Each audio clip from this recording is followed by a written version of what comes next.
this webcast we'll consider why pupils may be struggling in lessons involving literacy skills, and what we can do in the classroom to support them so that they can learn effectively.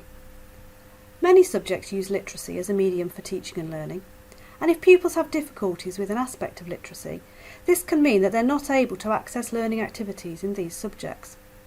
It's very important that lessons are as accessible as possible so that pupils can focus on the subject being taught, whether or not they have age-appropriate literacy skills.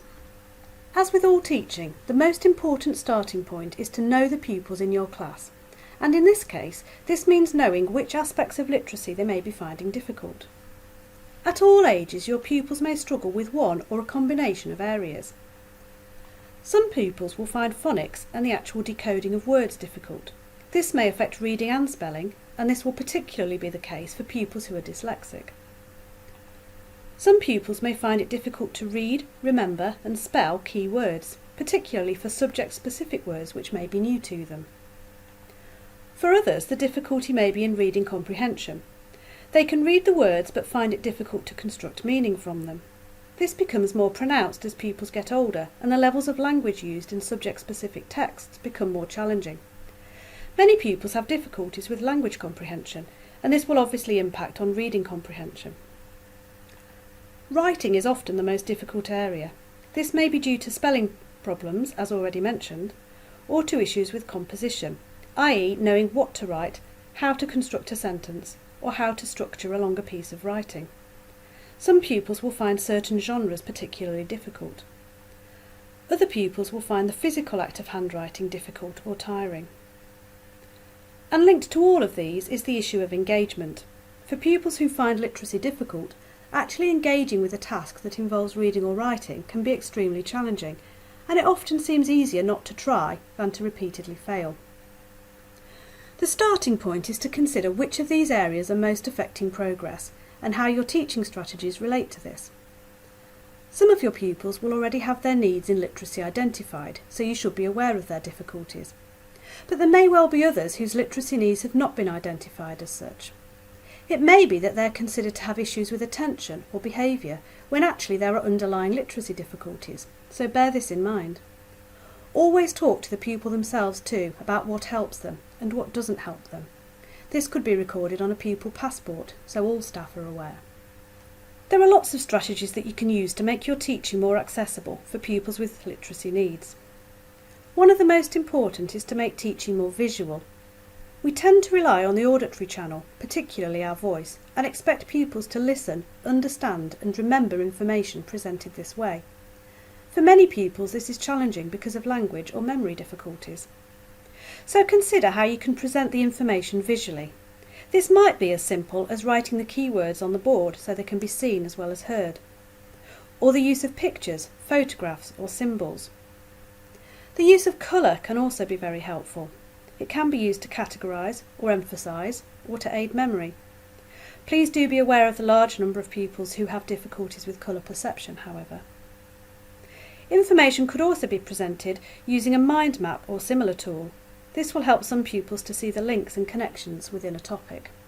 If writing is the issue, whether it's getting started, structuring the writing or sentence composition, then a writing frame can really help. A blank piece of paper is often the biggest obstacle, and a writing frame removes this. It will also support structure and indicate the amount of writing that's expected. Writing frames are used regularly in primary schools, but there's no reason why they can't be used to support writing in any subject at secondary level too. You can scaffold their use if you wish, i.e. begin with a more detailed frame and gradually reduce the detail and support until your pupil is able to write independently. Something else to consider is the reading level of texts that pupils are expected to read in your subject. This could include textbooks, web pages, worksheets, set texts and instructions. Many texts that are given to pupils have a higher reading age than would be expected from an average reader in the class.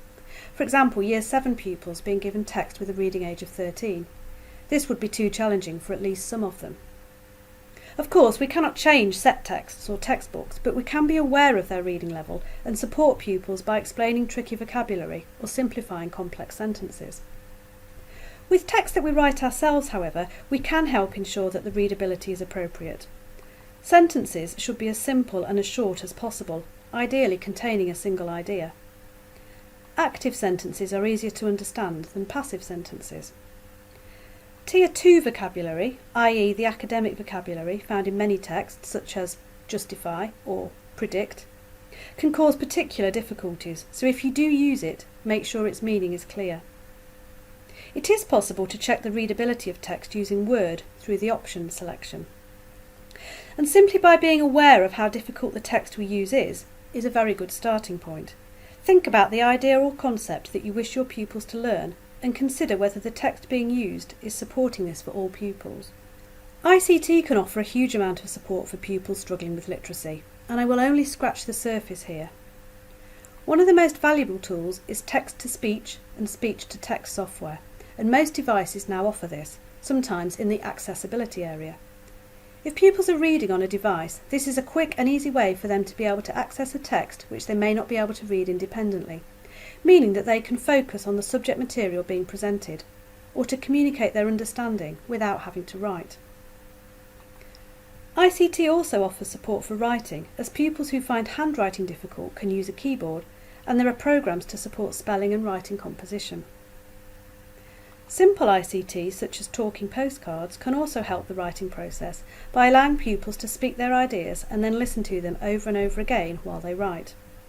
There are many other apps and programs which most schools have access to. Find out which are available to you and consider how you could use them. This webcast provided a very brief overview of the types of strategies that may be effective in supporting pupils in literacy-based lessons. The most important factor is always to know your pupils and what their strengths and needs are.